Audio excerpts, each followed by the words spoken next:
How's it going, folks? This is Joe with Joe's Gaming Electronics. I'm giving you guys a reset video for the Beats Powerbeats Pros. These are really awesome. I'm sure you are enjoying them, but when you do need to reset them, if you want to go ahead and connect them to another device, or if you're just having some general issues with them, the first and most important part is to make sure your case is charged along with your earbuds. Put your charger cable in here, make sure it's all charged. Once it is, all you gotta do is pop the top here, and you'll see this connected part, this little button here, it's the connection button or whatever they call it. But when you do open it, you're gonna see a blinking light. That usually means that your device has power and it's in pairing mode right now.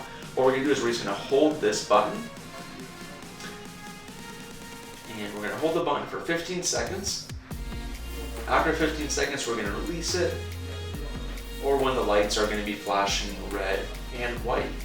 They'll usually indicate that your device has reset. As you can see, it's flashing red, white, red, white, red, white, white, and now it's flashing white repetitively.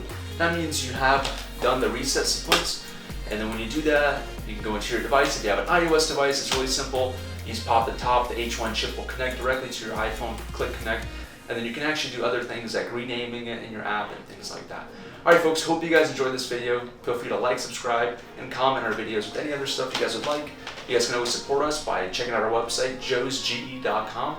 We'd be happy to help you with any questions or concerns you guys have. Thank you so much. Have a great day.